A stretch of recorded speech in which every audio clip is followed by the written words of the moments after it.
दोस्तों नमस्कार, स्वागत है एक बार फिर से आप सभी के मेरे चैनल पे। दोस्तों इस वीडियो में हम जानेंगे कि जब हम पीएफ अप्लाई करते हैं तो उस दौरान आपसे एक फॉर्म 15G फिलअप करके उसको अपलोड करने के लिए मांगा जाता है। तो वो फॉर्म 15G जो है उसको कैसे फिल किया जाता है इसके बारे में समझेंगे कि कैसे फॉर्म 15G को फिलअप किया जाता है, क्या क्या डिटेल उसमें देना रहता है, इसको हम अच्छे से समझेंगे और आपके सारे कन्फ्यूजन हम दूर करने की कोशिश करेंगे। तो अब पहले हम ये जान लेते हैं दोस्तों कि जो फॉर्म 15G होता है वो कब रिक्वायर होता है और क्यों रिक्वायर होता है। तो हम इसको समझ लेते हैं एक बार से कि क्यों हम फॉर्म 15G जो है उसको लगता क्यों है।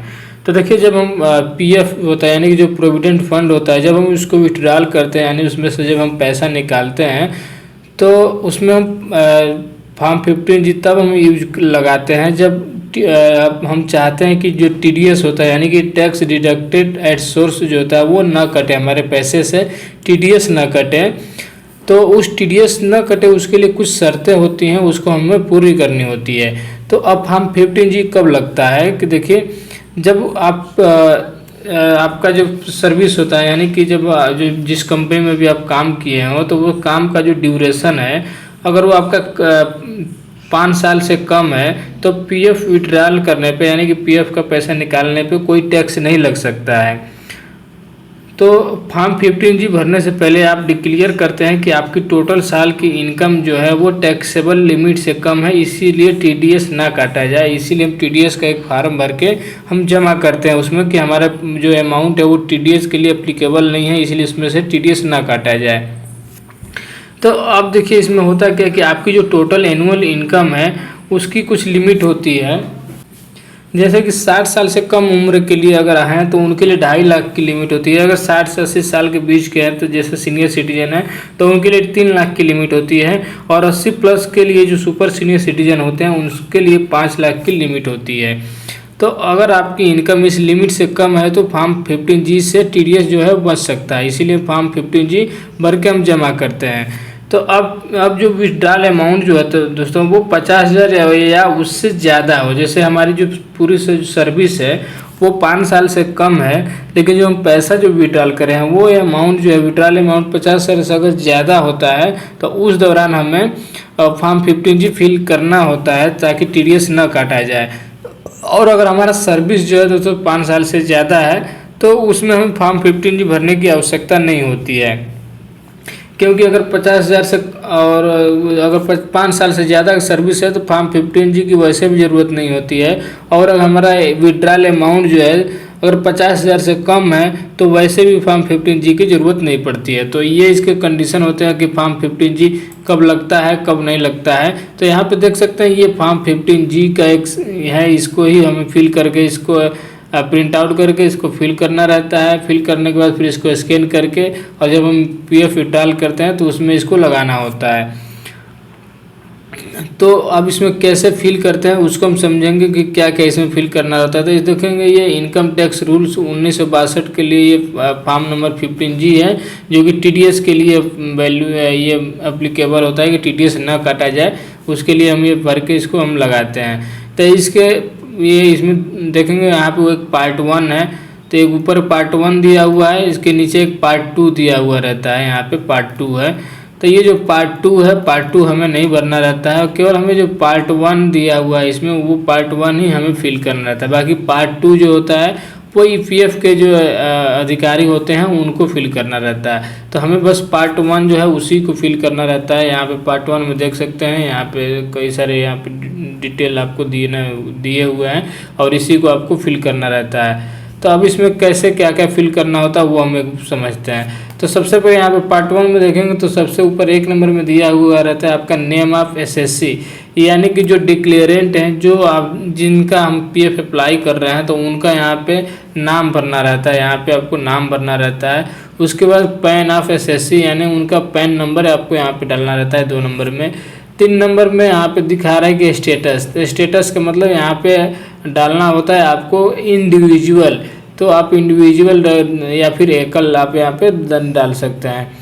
उसके बाद यहाँ पे पूछ रहा है कि प्रीवियस ईयर यानी कि PY for which declaration is being made, यहाँ पे आपको प्रीवियस ईयर डालना रहता है जिस ईयर के लिए आप ये जो TDS का जो फॉर्म 15G या फिर डिक्लेरेशन फॉर्म जो फिलअप कर रहे हैं वो आपका डालना रहता है प्रीवियस ईयर। तो प्रीवियस ईयर का मतलब ये हो गया, जैसे हमें आप देखेंगे फॉर्म पहले से भर के रखा हुआ है, तो जैसे अब ये 2025 है, तो इस 2025 में हमको प्रीवियस ईयर में हमको लिखना है 2025 से 26। तो ये हो गया हमारा प्रीवियस ईयर 2025-26। उसके बाद अगला रहता है रेजिडेंट स्टेटस। तो रेजिडेंस स्टेटस में आपको फिल करना रहता है। तो यहाँ पे देखेंगे जो प्रीवियस ईयर है, वहाँ पे प्रीवियस ईयर में भी जैसे 2025 चल रहा है, तो यहाँ पे प्रीवियस ईयर में हम डालेंगे 2025-26। और यहाँ पे रेजिडेंशियल स्टेटस जो दिया हुआ है, तो यहाँ पे आपको डालना रहता है रेजिडेंस। जैसे यहाँ पे रेजिडेंशियल स्टेटस है तो आपको यहाँ पे रेजिडेंस डालना होता है। उसके बाद अगला जो रहता है, यहाँ पे आपको एड्रेस, यहाँ पे फ्लोर नंबर या फिर डोर नंबर या फिर ब्लॉक नंबर आपको एंटर करना रहता है। उसके बाद यहाँ पे नेम ऑफ प्रीमाई दिया हुआ रहता है, यानी कि आपको लोकल एरिया, यानी अगर जो आपका गांव है तो आपका लोकल गांव का नाम, उसके बाद ग्राम पंचायत का नाम, इस तरीके से आपका एरिया लोकेलिटी, और टाउन या सिटी या डिस्ट्रिक्ट में से आपको डिस्ट्रिक्ट यहाँ डालना रहता है। अगर स्टेट में डालना है, स्टेट जो है वो उसको आपको स्टेट में फिल करना रहता है 11 नंबर में। 12 नंबर में आपको पिन कोड आपको डालना रहता है। 13 नंबर में आपका ईमेल आईडी अगर है तो उसको फिल कर सकते हैं, अदरवाइज ये नेसेसरी नहीं होता ईमेल आईडी, तो आप इसको छोड़ भी सकते हैं 13 नंबर में। उसके बाद 14 नंबर में आपको टेलीफोन नंबर या फिर मोबाइल नंबर में से कोई भी आपको यहाँ पे डालना रहता है 14 नंबर में। और उसके बाद यहाँ पे 15 नंबर में देखेंगे तो whenever assessed to tax under the income tax act, यहाँ पर जो है आपको अगर आप टैक्सेबल लिमिट में हैं तो आपको यस करना है, अगर नहीं है तो आपको नो कर देना है। तो हमें यहाँ पे नो किया हुआ है। और इस फॉर्म को हमने दोस्तों सिस्टम से ही फिल किया हुआ है, यानी इस जो फॉर्म है इसको हमने प्रिंट आउट करके नहीं, इसमें सिस्टम में ही वर्ड में कन्वर्ट करके इसको फिल किया है। तो आप भी इसको वर्ड में कन्वर्ट करके भी फिल कर सकते हैं, अदरवाइज आप इसको प्रिंट करके पेन से अपने से खुद से इसको भर सकते हैं। उसके बाद 16 नंबर दिया हुआ है estimated income for which the declaration of is made. आपको इसमें वो अमाउंट भरना रहता है जो अमाउंट आप पीएफ से निकालना चाह रहे हैं, यानी कि जितना अमाउंट के लिए आप क्लेम कर रहे हैं वो अमाउंट आपको यहाँ पे भरना रहता है 16 नंबर कॉलम में। 16 नंबर के बाद आगे दिया हुआ है कि estimated total income of previous year in which income mention in column section to be included. आपको यहाँ पे दोस्तों ये जो 17 नंबर जो कॉलम है इसमें आपको estimated total income of previous, यानी कि प्रीवियस ईयर का जो आपका टोटल इनकम है, एस्टिमेटेड टोटल इनकम, उसको आपको यहाँ पे फिल करना रहता है। तो इसमें क्या करना रहता है कि आपकी जो सैलरी है, बेसिक सैलरी, और जो आपका ये अमाउंट है, इन दोनों को ऐड करके आपको यहाँ पे प्रीवियस ईयर का जो टोटल अमाउंट है उसको आपको यहाँ से डालना रहता है। तो आपको यहाँ पिछले साल की जो सैलरी है, तो साल की जो टोटल सैलरी और और ये जो क्लेम्ड अमाउंट है पीएफ का, इसको दोनों को ऐड करके आपको यहाँ पे डालना रहता है 17 नंबर कॉलम में। उसके बाद 18 नंबर है कि detail of form 15G other than this form fill during the previous year, यानी अगर पहले आपने कोई फॉर्म 15G फिल किया हो और जमा किया है तो उसका डिटेल आप यहाँ पे दे सकते हैं, अगर नहीं किया है तो आप इसको छोड़ सकते हैं। उसके बाद यहाँ पे 19 नंबर दे रहा है कि detail of income for which declaration is fill. तो अगर यहाँ पे डिटेल आपको देना रहता है, जो इनकम है उसका डिटेल देना रहता है। जैसे पहला सीरियल नंबर है यहाँ पे पहला कि identification number of relevant investment या फिर अकाउंट, यानी कि जिस अकाउंट से आप पैसा निकाल रहे हैं वो डिटेल आपको देना रहता है। तो हम ये पीएफ का पैसा निकाल रहे हैं तो यहाँ पे आपको पीएफ नंबर या फिर यूएन नंबर आपको मेंशन करना रहता है। उसके बाद नेचर ऑफ इनकम का ऑप्शन है सेकंड वाला, तो इसमें आपको डालना रहता है कि पीएफ विड्रॉल, यानी पैसा कहाँ से आ रहा है, इनकम का सोर्स क्या है, तो आपको यहाँ से डाल देना है कि पीएफ विड्रॉल, यानी पीएफ का पैसा हम निकाल रहे हैं। उसके बाद अगला जो यहाँ से कॉलम है कि section under which tax is deductible, तो वो आपको यहाँ पे डालना है रहता है सेक्शन 192A। इसी सेक्शन के अंदर जो होता है पैसा जो है डिडक्ट करता है, यानी टीडीएस जो है वो डिडक्ट होता है। उसके बाद अगला इसमें कॉलम है अमाउंट ऑफ इनकम, यानी टोटल अमाउंट ऑफ इनकम जो है वो आपको डालना रहता है। तो जो टोटल यहाँ पे 17 नंबर में आपने जो फिल किया था estimated total income of previous year, तो वही अमाउंट आपको यहाँ पे डाल देना रहता है, अमाउंट ऑफ इनकम। उसके बाद जो 19 नंबर का यहाँ से फिल करने के बाद तो स्क्रॉल करके नीचे आएंगे तो यहाँ पे दिया हुआ रहता है सिग्नेचर ऑफ डिक्लेरेंट, यानी कि जो व्यक्ति का फॉर्म फिलअप हो रहा है तो उनका यहाँ पे से साइन करना होता है। तो जैसे यहाँ पे साइन हो गया, सिग्नेचर ऑफ डिक्लेरेंट, तो यहाँ पे साइन कर देना है। साइन करने के बाद नीचे एक डिक्लेरेशन का आप पूरा यहाँ पे दिया हुआ डिक्लेरेशन या फिर वेरिफिकेशन दिया हुआ है। तो ये जो डिक्लेरेशन या फिर वेरिफिकेशन है इसको भी आपको फिल करना रहता है। तो जैसे पहले यहाँ पे दिया हुआ कि आई वी या फिर वी, तो जो जिसका भी फॉर्म फिलअप हो रहा है तो उनका यहाँ पे नाम लिखना रहता है। तो यहाँ पे नाम लिखेंगे और उसके बाद ऊपर यहाँ पे पूरा आपको पढ़ लेना है एक बार। और पढ़ने के बाद आपको जाना है नीचे, यहाँ पे सबसे नीचे यहाँ पे आएंगे तो यहाँ पे लिखा हुआ है कि for the previous year ending and.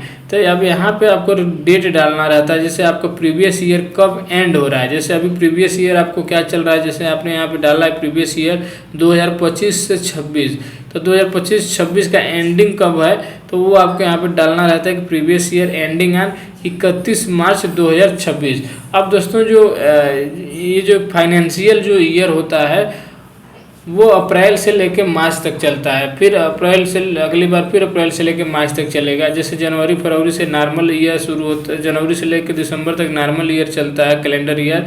लेकिन जो फाइनेंशियल ईयर जो होते हैं वो अप्रैल से लेकर मार्च तक चलता है। तो इसीलिए आपको जो प्रीवियस ईयर का एंडिंग डेट डालना है। जैसे अभी 2025 चल रहा है तो 2025 से 26 जो फाइनेंशियल ईयर है तो इसका एंडिंग डेट जो होगा वो 31 मार्च 2026 होगा।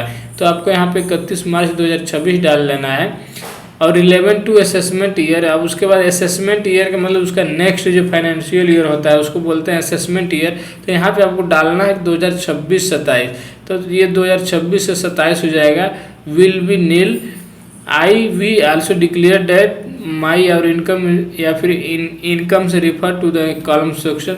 उसके बाद आपको पढ़ते हुए नीचे जब आएंगे तो यहाँ पे लिख रहा है कि for the previous year ending, यानी यहाँ पे फिर से पूछ रहा है कि प्रीवियस ईयर एंडिंग है तो आपको यहाँ पे सेम वही डेट लिख देना है 31 मार्च 2026। यहाँ पे लिखने के बाद फिर नीचे असेसमेंट ईयर जो है यहाँ पे 2026 से 2027 आपको लिख देना है। दोनों जगह सेम डेट यहाँ पे लिख देना रहता है। उसके बाद स्क्रॉल करके थोड़ा सा नीचे आएंगे तो आपको फिर से सिग्नेचर ऑफ डिक्लेरेंट मांग रहा है। जैसे इसमें देखेंगे तो यहाँ पे आपको नाम भर देना है। नाम भरने के बाद यहाँ पे डेट डालेंगे, यहाँ पे असेसमेंट ईयर यानी कि नेक्स्ट अगला फाइनेंशियल ईयर डालेंगे और यहाँ पे दोबारा से एंडिंग वाला डेट डालेंगे, फिर से यहाँ पे नेक्स्ट फाइनेंशियल ईयर डालेंगे।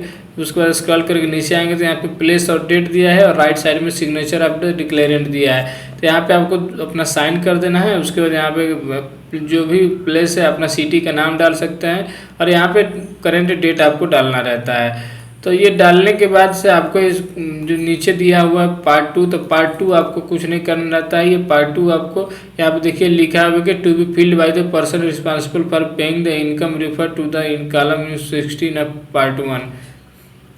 तो ये आपको नहीं भरना रहता है, ये पीएफओ की तरफ से या फिर जो भी इससे रिलेटेड अधिकारी होंगे उनको भरना रहता है। तो इस तरीके से आप जो फॉर्म 15G है इसको फिल करेंगे। फिल करने के बाद आप इसको स्कैन करके PDF या फिर JPG पिक्चर फॉर्म में इसको भर के आप जो PF अप्लाई करेंगे तो उस दौरान इसको आप भर सकते हैं। जैसे जब हम PF अप्लाई करते हैं तो उसमें आपने देखा होगा कि जब हम लोगों का जो अमाउंट होता है 50,000 से अधिक होता है, जब हम क्लेम करते हैं और हमारी जो सर्विस होती है 5 साल से कम की रहती है तो उस दौरान आपसे फॉर्म 15G मांगा जाता है ताकि TDS न कटे आपके पैसे में।